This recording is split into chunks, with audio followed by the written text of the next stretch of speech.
Hi, welcome to max TV. ఈరోజు మనం బంజారా హిల్స్లోని విరించి హాస్పిటల్స్లో ఉన్నాం. ఊపిరితిత్తుల సమస్యల గురించి తెలియచేయడానికి ఈరోజు మనతో ఉన్నారు consultant interventional pulmonologist doctor Raviteja Buddha garu. నమస్కారం సార్. నమస్తే అండి. బాగున్నారా సార్? బాగున్నాండి సార్. ఓఎస్ఏ అంటే గురక చాలా మందికి ఉండే సమస్య ఇది. అంటే వాళ్ళకన్నా ఎక్కువ పక్కన వాళ్ళు ఎక్కువ ఇబ్బంది పడుతూ ఉంటారు దీనివల్ల. సో చాలా మంది అంటారు బాగా నిద్రపోతున్నాడు, గురక పెడితే మంచి నిద్రపోతున్నాడు అని అంటుంటారు. బట్ ఇది మీ మెడికల్ పరంగా ఇది మంచిదా సార్ లేదా కాదా గురక అనేది? ఫస్ట్ అండ్ ఫార్మోస్ట్ ఓఎస్ఏ అంటే అబ్స్ట్రక్టివ్ స్లీప్ యాప్నియా. ఓకే. అంటే యాప్నియా అంటే ఏంటంటే మన పేరులో ఉంది, అబ్స్ట్రక్షన్ అంటే అబ్స్ట్రక్షన్. ఓకే. స్లీప్ యాప్నియా అంటే మీరు బ్రీతింగ్ తీసుకున్నప్పుడు మీరు ఏదైతే పడుకున్నప్పుడు మీ బ్రీతింగ్ ఒక 10 సెకండ్స్ ఆగిపోయిందని యాప్నియా అంటారు. ఓకే. సో పేరులో ఉంది అబ్స్ట్రక్టివ్ స్లీప్ యాప్నియా. ఎందుకు? సో మీకు ఎప్పుడైతే బ్రీతింగ్ సరిగ్గా అందదో నిద్ర వల్ల దాన్ని అబ్స్ట్రక్టివ్ స్లీప్ యాప్నియా అంటారు. సో ఈ మోస్ట్లీ ఏంటంటే మీరు ఎక్కడ ఎన్కౌంటర్ చేస్తారంటే మన ఇంట్లో కామన్గా, మన ఇంట్లో పెద్దవాళ్ళు కాకుండా మీరు ఎస్పెషల్లీ మీరు ట్రైన్ జర్నీ చేసేటప్పుడు చాలా ఈజీగా చూస్తారు. చాలా మంది గురక పెడతా ఉంటారు. చాలా మంది గురక పెడుతున్నారంటే చాలా సౌండ్ స్లీప్ లో ఉన్నారని అనుకుంటారు. కానీ వాళ్ళకి అసలు నిద్రే పట్టదు. వాళ్ళకి సరిగ్గా నిద్రపోరు. సో అంటే యూజువల్లీ ఏమవుతుందంటే మనం పడుకున్నప్పుడు మన బాడీ అంతా రిలాక్స్ అవుతుంది. సో మన బ్రెయిన్ ఎవ్రీథింగ్ మనం మన ఒంట్లో ఉన్న మజిల్స్ అన్ని రిలాక్స్ అవుతాయి. పడుకున్నప్పుడు ఎగ్జాంపుల్ చూస్తే ఎవరన్నా చెయ్యి ఎత్తాలనుకుంటే సో ఈజీగా ఎత్తి పడేయచ్చు. ఆ రిఫ్లెక్స్ ఉండదు. ఎందుకు? సో మజిల్ రిలాక్స్ అయిపోవాలి. సో యూజువల్లీ అన్ని మజిల్స్ రిలాక్స్ అయిపోతాయి. సో ఈ అబ్స్ట్రక్టివ్ స్లీప్ యాప్నియా ఏమైందంటే సో మీరు ఏదైతే విండ్ పైప్ ఉంది, ఆ విండ్ పైప్ మీరు గాలి తీసుకున్నప్పుడు అన్ని మజిల్స్ రిలాక్స్ అయిపోతాయి. ఈవెన్ ఈ మజిల్స్ కూడా రిలాక్స్ అయిపోతాయి. సో ఎప్పుడైతే మీరు రిలాక్స్ అయిపోయినప్పుడు ఏమవుతుందంటే సో మీ ఎయిర్వే కొలాప్స్ అవుతుంది. సో మీ ఎయిర్వే కొలాప్స్ అయినప్పుడు ఏమవుతుంది? సౌండ్ ఎక్కువ వస్తుంది. ఓకే. సపోజ్ నార్మల్గా మీరు వాటర్ పోస్తున్నారు, లైక్ గార్డెన్లో పైప్ పోస్తున్నారు, మొక్కలకి నీళ్ళు పోస్తున్నప్పుడు నార్మల్గా పైప్ ఉన్నప్పుడు నార్మల్గా వస్తుంది. అది నేరో అయినప్పుడు ఏమవుతుంది? ఫోర్స్ ఎక్కువ వస్తుంది, ప్రెషర్ ఎక్కువ వస్తుంది. సో సేమ్ కాన్సెప్ట్ ఇలాగే ఎప్పుడైతే మీకు ఎయిర్వే కొలాప్స్ అయిపోతుందో ఆ ఎయిర్ ఈ ఎయిర్వేలో వెళ్ళాల్సింది ఈ కొలాప్స్డ్ ఎయిర్వేలో వెళ్ళాల్సింది ఏమవుతుందంటే ఫోర్స్కి వెళ్ళి సౌండ్ ఎక్కువ వస్తుంది, రెజొనెన్స్ ఎక్కువ వస్తుంది, వైబ్రేషన్ ఎక్కువ వస్తుంది. సో దానివల్ల గురక వస్తుంది అనమాట. So most common causes so ఏంటంటే ఒబిసిటీ. ఎవరికైతే బిఎంఐ లావుగా ఉండేవాళ్ళు, సో మోస్ట్ కామన్ ఏంటంటే ఫస్ట్ ఎప్పుడైనా మీరు వెయిట్ గెయిన్ అవుతున్నారంటే ఫస్ట్ డిపాజిట్ అయ్యేది ఫ్యాట్ నెక్ దగ్గర. ఓకే. మిగిలిన వేరే అన్ని బాడీ పార్ట్స్లో తర్వాత డిపాజిట్. ఇది కాకుండా ఏమన్నా టాన్సిల్స్, ఏమన్నా డిఎన్ఎస్ అంటే గాలి వెళ్ళేది ముక్కులో నుంచి. సో ఎప్పుడైనా మీకు ముక్కు దూలం మధ్యలో ఉండాలి. దాంట్లో ఏ ప్రాబ్లం రైట్కి ఉన్నా లెఫ్ట్కి ఉన్నా, సో రైట్కి ఉన్నా లెఫ్ట్కి ఉన్నా ఏంటి ఒక పక్క గాలి సరిగ్గా అందట్లేదు. సో దానివల్ల టాన్సిల్స్, ఎడినాయిడ్స్, లేదంటే కొంతమందికి టంగ్ సైజ్ పెద్దగా ఉంటుంది.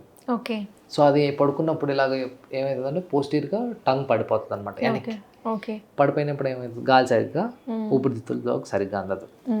ఇది కాకుండా టంగ్ సైజ్ చిన్నగా ఉండడం, ఇది కాకుండా ఫారింజైటిస్, లేదంటే కొంతమంది టెంపరీగా స్నోరింగ్ ఉంటుంది. ఎస్పెషల్లీ మీరు వింటర్ టైం చూస్తే చాలామంది ముక్కు కారుతూ ఉంటుంది. ముక్కు కారినప్పుడు ఏమవుతుందంటే వెనకాల పోస్టీరియర్గా సెక్రెషన్స్ అంతా డ్రిప్ అయిపోయి పడుకున్నప్పుడు సో వాళ్ళకి ఏంటంటే ఎయిర్ లోపలికి సరిగ్గా. సో అది టెంపరీ. సో ఈ రీజన్స్ వల్ల obstructive sleep apnoea.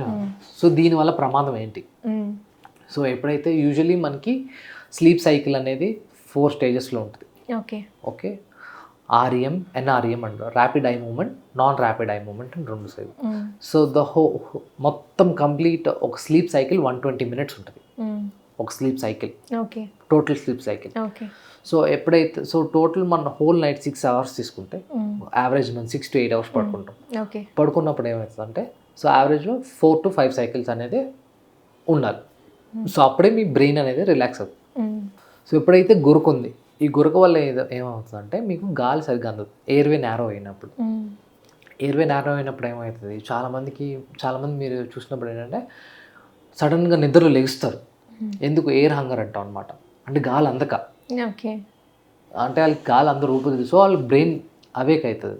Okay. So awake అయినప్పుడు ఏమవుతుంది, ఏదైతే ఆ సైకిల్ అంతా డిస్టర్బ్ అయిపోతుంది. సో మనం ఏదైతే స్లీప్ సైకిల్ ఉందో అదంతా డిస్టర్బ్ అవుతుంది. సో నార్మల్గా 4 సైకిల్స్ ఉండాల్సింది వాళ్ళకి 1 or 2 సైకిల్స్ ఉంటాయి. సో అక్కడ స్లీప్ డిస్టర్బెన్సెస్ ఉంటాయి. ఓకే. సో స్లీప్ ఫంక్షన్ ఎందుకు అంటే, స్లీప్ చాలా ఎందుకు ఇంపార్టెంట్ అంటే, ఒకటి మెమరీ ఫంక్షన్. మీకు సపోజ్ స్లీప్ సరిగ్గా లేదనుకోండి, మీ మెమరీ సరిగ్గా ఉండదు, సరిగ్గా పని చేయదు. అంటే గుర్తుండదు, కాగ్నిటివ్ ఫంక్షన్స్ అనమాట. సపోజ్ మీరు ఒక రోజు అంతా నైట్ అవుట్ చేయండి, నెక్స్ట్ డే మీకు ఎట్లా ఉంటుంది, చాలా యాక్టివ్గా ఉండవు. సో ఆ బ్రెయిన్కి అనేది రెస్ట్ చాలా ఇంపార్టెంట్. నెక్స్ట్ మీరు ఎప్పుడైతే స్లీప్ సరిగ్గా ఉండదో మీకు ఆక్సిజన్ సరిగ్గా అందదు లంగ్స్లోకి.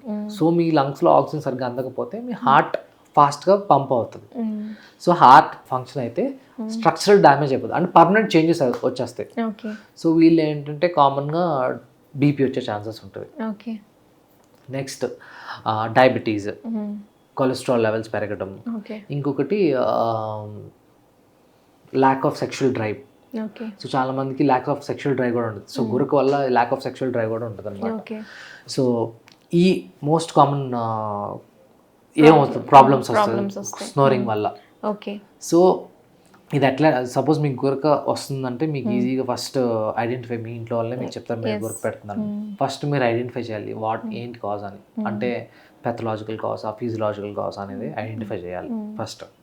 సో మీకు ఏదైతే అడ్నాయిడ్స్ ఉన్నాయో, టాన్సిల్స్ ఉన్నాయో అన్నీ ఐడెంటిఫై చేయాలి. నెక్స్ట్ ఏంటంటే స్లీప్ స్టడీ అనేది ఉంటుంది. సో స్లీప్ స్టడీ అంటే ఏం లేదు, రాత్ర మీరు పడుకునే ముందు మెషిన్స్ పెడతారు.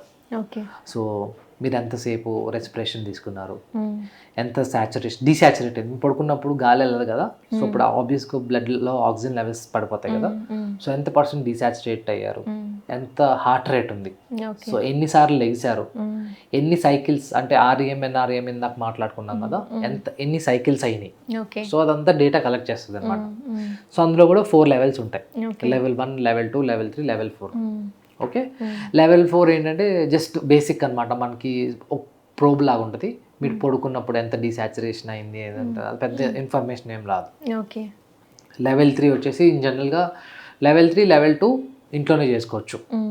ఓకే, మోస్ట్ కామన్లీ ఏంటంటే లెవెల్ 2 ఇంట్లో వచ్చి చేస్తే మనకి ఇక్కడ ఐ మూమెంట్స్ ఎట్లా ఉన్నాయి, ఐ దగ్గర ఒక లీడ్స్ పెడతారు, తర్వాత మీ బ్రెయిన్ మీద ఒక లీడ్స్ పెడతారు, అబ్డామిన్ మీద లీడ్స్ పెడతారు, ఈసీజీ లీడ్స్ పెడతారు. అవన్నీ ఏంటంటే ఇన్ఫర్మేషన్ వస్తుంది లెవెల్ 2. అసలు లెవెల్ 1 అంటే ఇంకా హై ఎండ్ అనమాట.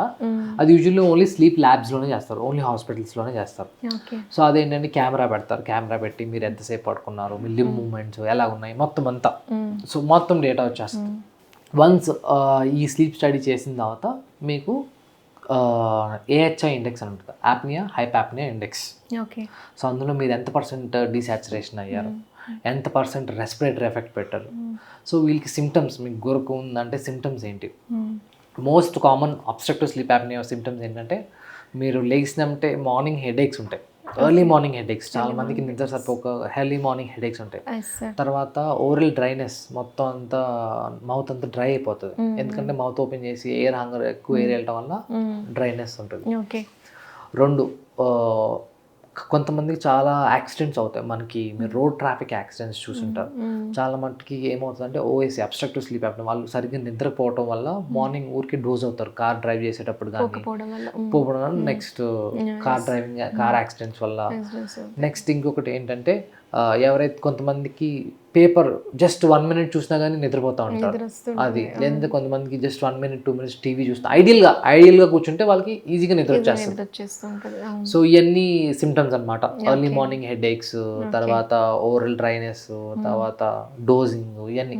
ఒక క్వశ్చనర్ ఉంటుంది, సో ఎవరు స్లీప్ స్కేల్ అంటా ఉండ, ఆ క్వశ్చనర్ ఆ పేషెంట్స్కి ఇచ్చేసి వాళ్ళని అడుగుతాం, మీకు ఇవన్నీ ఉన్నాయా లేదా క్వశ్చనర్, వాళ్ళు ఆన్సర్ చేస్తే సో దాన్ని బట్టి వాళ్ళు ఏ కేటగిరీ ఎంత % ఓఎస్ఏలో ఉన్నారో, ఎంత సఫర్ అవుతున్నారో దాన్ని బట్టి ఉంటుంది అనమాట. సరే, ఈ ఓఎస్ఏ వల్ల ఏమైనా డేంజర్ ఉందా? ఉంటుంది, డెఫినెట్గా ఉంటుంది. కొంతమందికి సడన్గా కార్డియాక్ డెత్స్ వచ్చే ఛాన్స్ ఉంటుంది ఈ ఓఎస్ఏ వల్ల.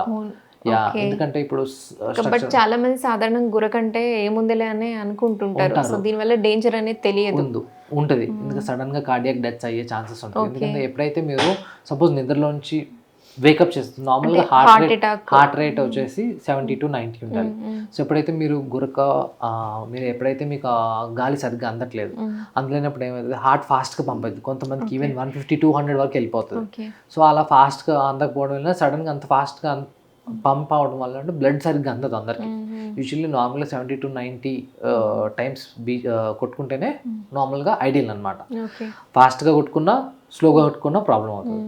సో అలాంటిది మీరు వేకప్ చేసిన ప్రతిసారి నిద్రలో అంతంత 200-250 హార్ట్ బీట్ ఉన్నప్పుడు అంటే కొంచెం సడన్గా హార్ట్ అటాక్ వచ్చే ప్రాబ్లం ఉంటుంది అనమాట. ఓకే.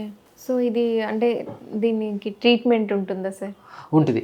సపోజ్ వాళ్ళకి పెథలాజికల్, సపోజ్ టాన్సిల్స్, మ్యాక్రోగ్లాంథియా, సో లేదంటే ఎవరికైతే హైపోగ్లాస్ ఫరెంజియల్ నర్వ్ అంటాం అనమాట. సో ఆ నర్వ్ స్టిమ్యులేషన్ ఉంటుంది. సో ఇక్కడ మన చెస్ట్ కింద ఒక నర్వ్ స్టిమ్యులేటర్ ఉంటుంది. ఓకే. ఎప్పుడైతే మీరు పడుకుంటున్నారో నర్వ్ స్టిమ్యులేటర్ వల్ల మీకు ఇందాక చెప్పినట్టు పోస్టీరియర్ టంగ్ వెనక్కి వెళ్ళిపోతారు అనమాట. ఓకే. మీరు ఎప్పుడైతే టంగ్ వెనక్కి వెళ్ళిపోతుంటే నర్వ్ స్టిమ్యులేటర్ ఆటోమేటిక్గా స్టిమ్యులేట్ చేసి ఆ టంగ్ని ఫార్వర్డ్ ఓకే. పెట్టడానికి ట్రై చేస్తుంది. ఓకే. అది యూజువలీ చాలా తక్కువ మన ఇండియాలో వాడేది. ఇంకొకటి టాన్సిల్స్ అవన్నీ. కొంతమందికి వెయిట్ లాస్